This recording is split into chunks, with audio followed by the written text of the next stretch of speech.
அனைவருக்கும் வணக்கம்.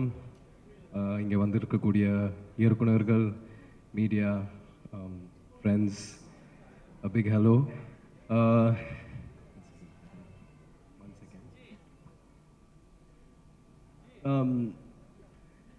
மாரி சார் பற்றி என்கிட்ட நிறைய கதைகள் இருக்குது. அவரோட ட்ராவல் பண்ண பைசனில் ட்ராவல் பண்ண ஜேர்னியில் நிறைய விஷயங்களை கற்றுக்கிட்டேன். ஆனால் அது அந்த மேடையில் பேச விரும்புகிறேன். வாழைங்கிற படத்தை நான் போன வருஷமே பார்த்துட்டேன். அண்ட் பார்த்ததுக்கப்புறம் மாரி சார் சொல்லியிருந்தார், இது அவரோட வாழ்க்கையில் நடந்த ஒரு விஷயம்னு.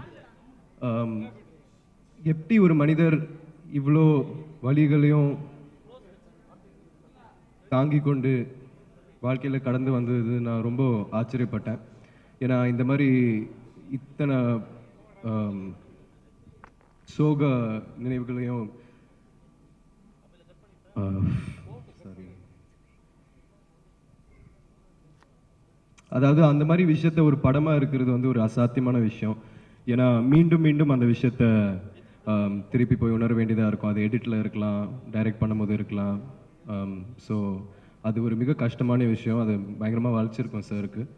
ஸோ ஆனால் இருந்தாலும் அவரோட கதைகள், அவரோட மக்களோட கதைகள், அது எல்லார்ட்டையும் போய் சேரணுன்றதுனால அவர் இரவும் பகலும் பார்க்காம உழைக்கிறாரு. எல்லா படத்துலையும் அப்படி தான் உழைக்கிறாரு. ஸோ அவரை வாழ்த்த எனக்கு வயசு இல்லை. ஆனால் இருந்தாலும் ஹார்ட் ஒர்க் அண்ட் விடாமுயற்சி இந்த ரெண்டு விஷயம் வந்து நான் முதல்ல நேரடியாக பார்த்தது வந்து எங்கள் அப்பாட்ட, அதுக்கப்புறம் மாரி செல்வராஜ் சார்கிட்ட தான். ஸோ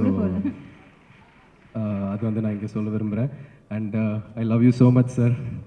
தேங்க்யூ, நன்றி, தேங்க்யூ. ஐ திங்க் நீங்கள் பேசும்பொழுது ஒரு பெரிய இம்பேக்ட் இருக்குன்னு நினைக்கிறேன். அவரோட ஒர்க் பண்ண எக்ஸ்பீரியன்ஸில் ஏதோ ஒன்று உள்ளே ஓடிக்கிட்டே இருக்குது. லாட் ஆஃப் எமோஷன்ஸ் அது கன்வே ஆகிற மாதிரி ஒரு ஃபீல். உங்களுக்கு என்ன தோணுச்சு இந்த வாழை ட்ரெய்லர் பார்க்கும்போது? வாழை பற்றி நீங்கள் படம் பார்த்து, அதாவது ட்ரெய்லர் பார்க்கும்போது இந்த மாதிரி ஒரு சின்ன கிராமத்துலேருந்து வந்து ஒரு வாழைத்தோப்பில் வேலை பார்க்குற ஒரு பையனாக இருந்துட்டு இவ்வளோ கனவுங்களை சுமந்து அதுக்கப்புறம் சென்னை வந்து கஷ்டப்பட்டு ஜெயிச்சு இங்கே வந்து உட்காந்துருக்கிறாருன்னா அதுக்கு மெயின் காரணம் வந்து அவரோட உழைப்பு தான், அவர் தன்னம்பிக்கை தான், விடாமுயற்சி தான். ஸோ அவர்கிட்ட நான் நிறைய விஷயம் கற்றுருக்கேன். நான் அவர்கிட்ட நிறைய வாட்டி சொல்லியிருக்கேன், அவர் எனக்கு ஒரு அப்பா மாதிரி, ஒரு அண்ணன் மாதிரி, ஒரு குரு மாதிரின்ட்டு. ஸோ இங்கே நான் நிறைய விஷயம் சொல்லலாம், இருந்தாலும் புரியுது. அடுத்த படம் வரும்போது நான் கண்டிப்பாக பேசுவேன். அண்ட் ரஞ்சித் சார் ரொம்ப நன்றி, தங்கலானுக்காக ரொம்ப நன்றி. இந்த மாதிரி ஒரு படத்துக்காக நான் ரொம்ப வெயிட் பண்ணியிருந்தேன் அப்பாவை பார்க்க. And thank you, thank you so much. All the best பைசனுக்காக. தேங்க்யூ. அடுத்ததாக இவங்க வந்து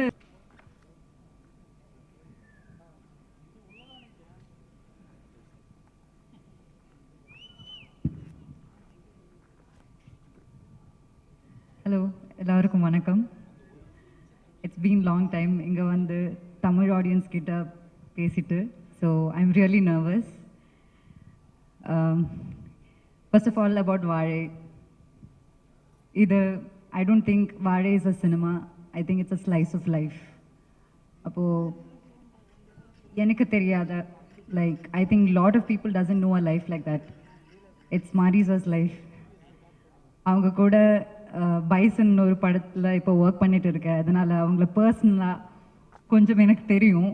அதனால் எனக்கு அந்த படம் பார்க்கும்போதே எனக்கு நான் அவங்கக்கிட்ட சொன்னேன், லைக் அந்த பையனை பொன்வையில் பார்க்கும்போதெல்லாம் எனக்கு மாரிசன் தான் ஞாபகம் வரும். அண்ட் வந்த போதெல்லாம் ஐ saw him and the life he has lived with the entire village or the people there. அவங்க கூட இந்த படம் ஒரு படம் இல்லாமல் அது ஒரு எக்ஸ்பீரியன்ஸாக எல்லாருக்கும் தோணும் அது தியேட்டரில் பார்க்கும்போது. But as an actor who has worked under him, எனக்கு தெரியும் அங்கே என்ன நடந்திருக்கும், இப்படி ஷூட் பண்ணியிருக்கோம் எல்லாம் எனக்கு தெரியும். அந்த கிராமம், அந்த சினிமாவில் இருக்கிற ஆளுங்க எல்லாரும் like for me, Rajisha, all of us, they are very close to us. So we know the experience and I feel I'm very, very privileged to be a part of this learning experience. Thank you so much for this opportunity, and to all the artists who have performed in the film. You guys are like real inspiration. I think நான் நிறைய கற்றுக்கணும் from them.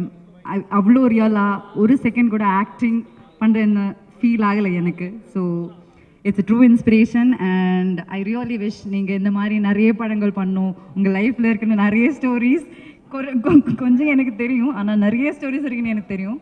அதெல்லாம் சினிமாவாக பண்ணும். Thank you so much and congrats in advance. People are gonna love this film. Thank you all. Thank you very much. Thank you so much Anupama. அடுத்ததாக ஒரு producer தான், but still மாரி செல்வராஜ் சார் பற்றி ரொம்ப அதிகமாக தெரிஞ்சவர்னு சொல்லலாம். ஏன்னா 2 பேருமே அசிஸ்டன்ட் டிரெக்டர்ஸாக ஒர்க் பண்ணியிருக்காங்க. மாவீரன் திரைப்படத்தின் ப்ரொடியூசர்.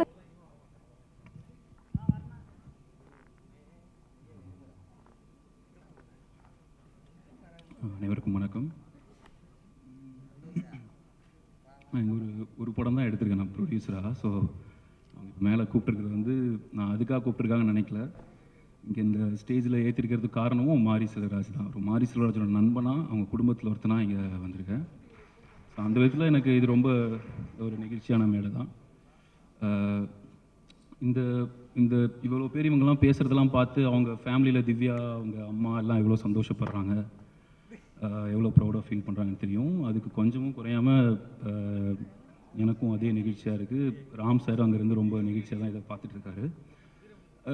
நான் இந்த படத்தை பற்றி பேசலை இப்போது, ஏன்னா அது ரொம்ப இங்கே இருக்கிற ஒரு ஃபிலிம் மேக்கர்ஸ் எல்லாமே பேசுவாங்க.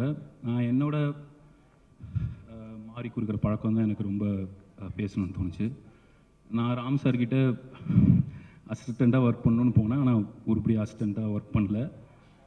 மாறி வந்து ஃபஸ்ட் படத்துலேருந்து உயிரை கொடுத்து அவரோட லைஃப் அப்படியே சார்கிட்ட கொடுத்துட்டு அவ்வளோ எஃபர்ட் போட்டு ஒரு உண்மையாலுமே ஒரு அசிஸ்டன்ட் டைரக்டராக இருந்ததுனால இப்போ ஒரு மாரி செல்வராஜாக இருக்கார். நான் வந்து ஓபி அடித்து சுற்றிட்டு இருந்த ஒருத்தர் ஒரு ப்ரொடியூசராக இருக்கேன், அதுதான் உண்மை. மாரி வந்து ஒரு செல்வம் தான் கூப்பிடுவோம். மாரின்னு சொல்கிறதுக்கு ஒரு மாதிரி இருக்குது. செல்வம் வந்து படம் பண்ணுறது வந்து நம்ம இவ்வளோ வசூல் பண்ணிடணும், நம்ம எல்லாம் இவ்வளோ பாராட்டணும், இவ்வளோ விருது கொடுக்கணும், அந்த காரணத்துக்காகலாம் கிடையாது. செல்வத்திட்ட வந்து சொல்கிறதுக்கு நிறைய கதை இருக்குது, அவர்கிட்ட நிறைய உண்மை இருக்குது, அதை சொல்லிக்கிட்டே இருக்கணும் அப்படின்னு ஆசைப்படுறாரு. அது முடிஞ்ச அளவுக்கு எல்லாருமே காது கொடுத்து கேளுங்க அப்படின்றது தான் செல்வத்தோட ஆசை.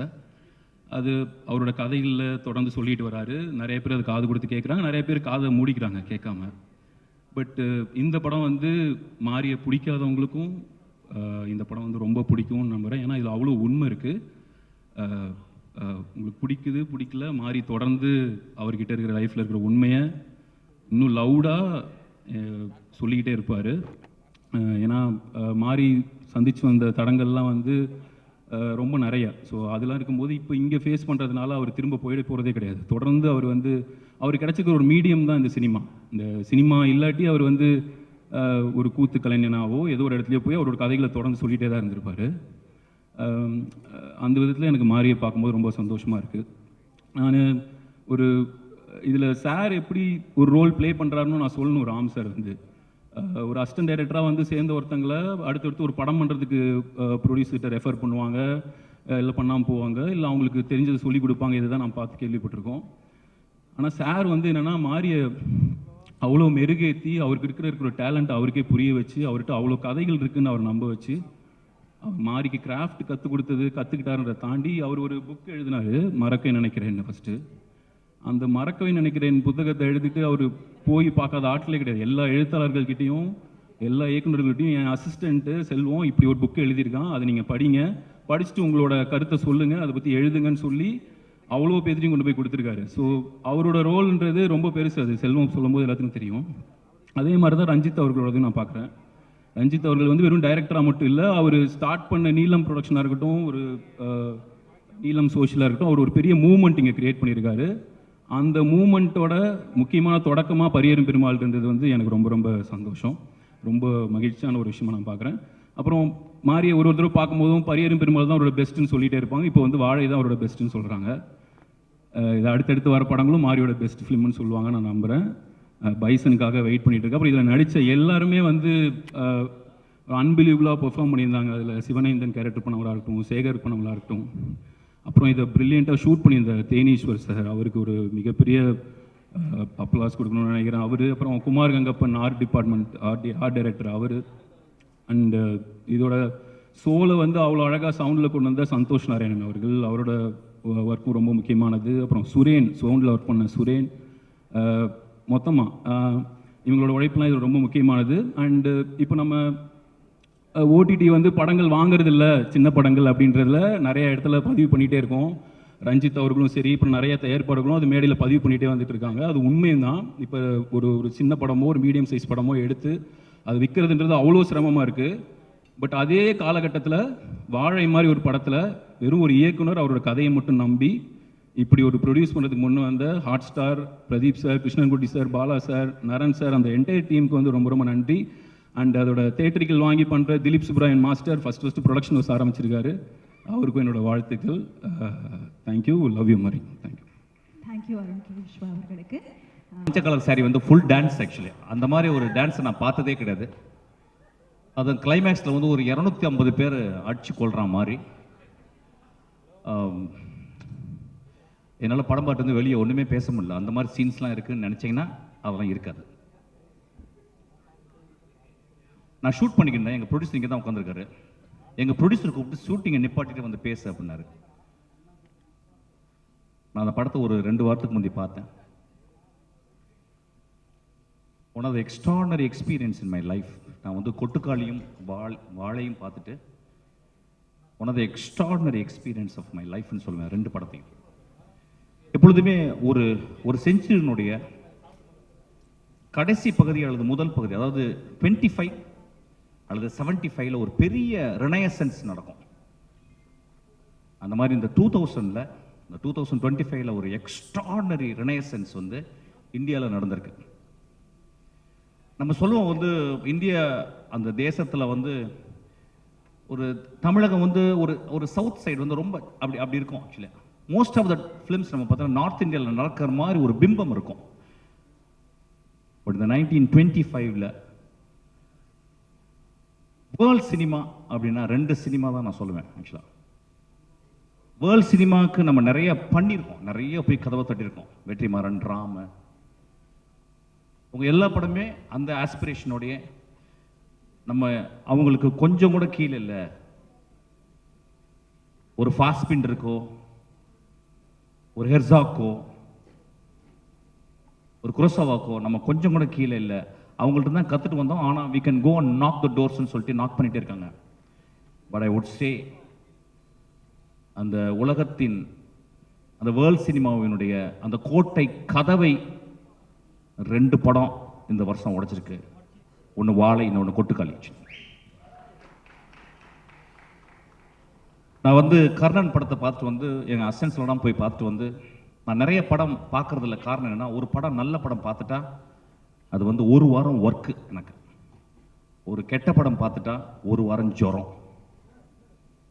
Because 1 movie motivates me, 1 movie makes me shit. Actually நான் வந்து கர்ணன் படம் பார்த்துட்டு வந்து ஒரு பர்டிகுலர் சீன் எடுத்து என் அசிஸ்டன்ஸ் வந்து சொன்னேன். ஒரு படத்தை எப்பயுமே படம் பார்த்துட்டு வந்து என் அசிஸ்டன்ஸோட டிஸ்கஸ் பண்ணுவோம். அப்போ கர்ணனில் ஒரு சீனை வந்து பார்த்து சொன்னேன். ஒரு பஸ் ஸ்டாண்டில் ஒரு அப்பாவும் ஒரு பெண்ணும் வந்து உட்காந்துருக்காங்க. 2 பேர் வந்து அந்த பெண்ணை, அந்த குழந்தைய ஒரு அப்பாவுக்கு முன்னே அசிங்கமாக அவங்க வந்து ட்ரீட் பண்ணுறதை வந்து எடுத்திருப்பான். அப்போ அவனுடைய ஷார்ட் டிவிஷன்ஸை வந்து நான் சொல்லி எக்ஸாக்டாக என்ன ஷார்ட் டிவிஷன்ஸ் பண்ணணும் அதை அப்படியே சொல்லிவிட்டு நான் சொன்னேன், டேய் இது 1 வருஷம் எடுத்திருக்காண்டா, இப்போ நம்ம இருந்தால் எப்படி பண்ணுவோம், நீங்கள் இருந்தால் எப்படி பண்ணணுண்டான்னு சொல்லி கொடுத்தேன். பிகாஸ் ஒரு படத்தை பார்த்தா பிறகு, இப்போ வெற்றிமாறன் படம் பார்த்து ஒரு ஷார்ட் வச்சிட்டோம்னா அந்த ஷார்ட்டை வந்து நான் பார்த்து அதை ரிசீவ் பண்ணி, if it is extraordinary I will take that in to my marrow. அப்போ நான் சொல்லும்போது வந்து இல்லைடா மாறி வந்து இன்னும் கிராஃப்ட் வந்து அப்படி இருக்குடா, நல்ல ஃபிலிம் மேக்கரான கிராஃப்டை வந்து இன்னும் வந்து அவன் பாலிஷ் பண்ணணுண்டா அப்படின்னு சொன்னேன். My friends, you don't believe, நான் வாழை பார்த்தா பிறகு I was astounded, I was shell shocked. அவன் வந்து ஒரு படத்தை அவனுடைய ரூட்ல இருந்து சொல்லும் போதே உடனே அவனுடைய மிச்ச படங்களுடைய விமர்சனங்கள் எல்லாமே வரும். கிட்டத்தட்ட ஒரு 2 டிவிஷனாகத்தான் இப்போ தமிழ் சினிமாவுக்கு மாறி இருக்கு. சப்போர்ட் அண்ட் நாட் சப்போர்ட், இதெல்லாம் நிறைய பாலிடிக்ஸ்லாம் நடந்துருக்கு. ஆனால் இதை அவன் சர்பாஸ் பண்ணுறான். இப்போ அவன் என்ன பண்ணுறான், ஒரு கதையை தன் வாழ்நாளில் அவன் வாழ்க்கைக்குள்ள அவனுடைய ஒட்டுமொத்த வழி, சந்தோஷம், காதல், நட்பு, எல்லா எமோஷன்ஸ்க்குள்ள ஒரு 8 வயசு 9 வயசு பையனுக்குள்ள இருக்கும்ல, அதை வந்து நம்மள்ட்ட வந்து எடுத்து காட்டிருக்கான் இந்த வாழையில. இந்த படத்தை ஏன் பார்க்கணும் அப்படின்னு கேட்டிங்கன்னா,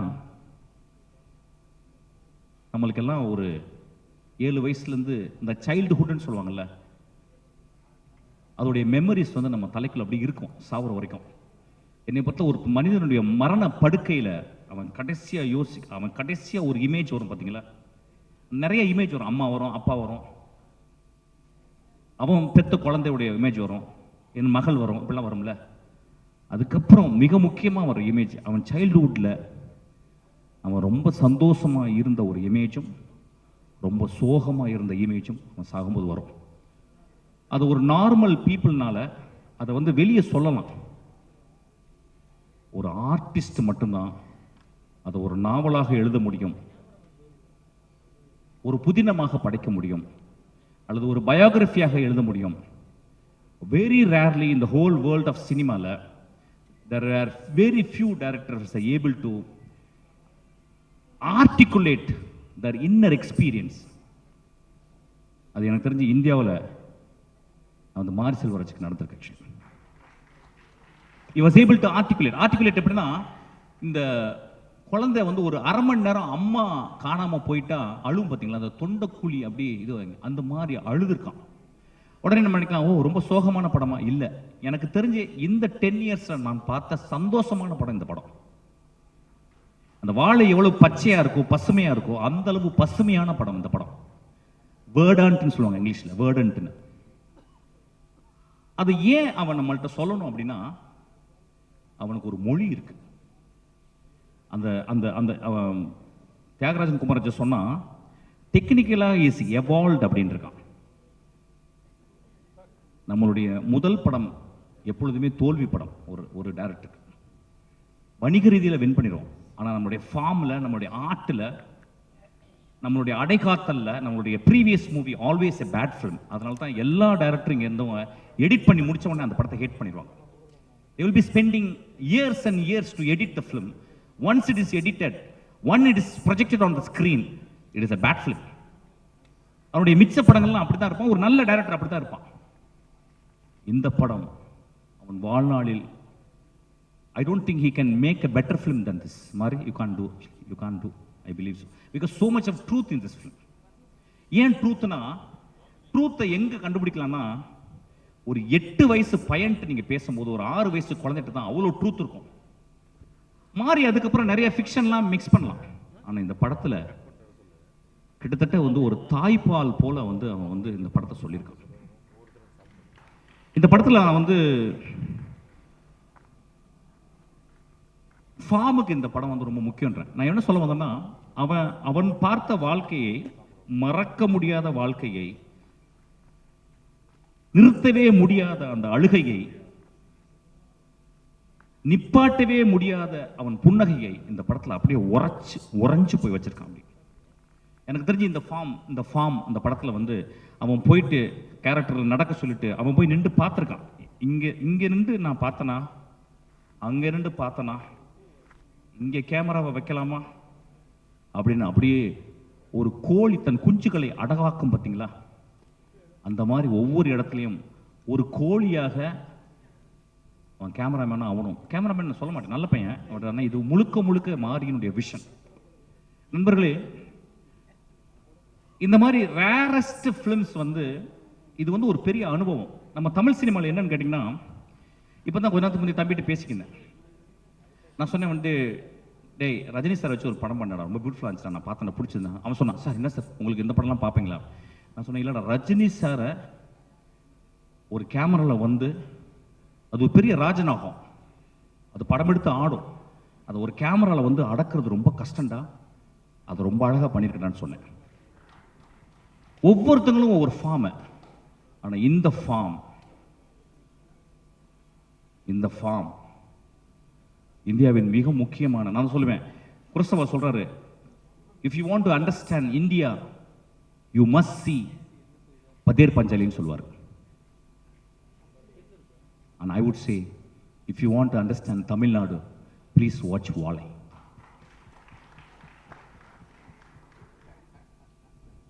இந்த படத்தை பார்த்துட்டு வந்து நிறைய சொன்ன மாதிரி இல்லை சார் இது வந்து ஒரு படம் மாதிரி இல்லை. ஆமாம், படம் மாதிரி இருக்காது. இது வந்து பாடம். இது வந்து உங்கள் வாழ்க்கை. இதில் ஒரு டீச்சரை பற்றி சொல்லியிருப்பான். நம்ம வாழ்க்கையில் அம்மா தங்கச்சி எல்லாரையும் விட்டுட்டு நம்ம அதுக்கப்புறம்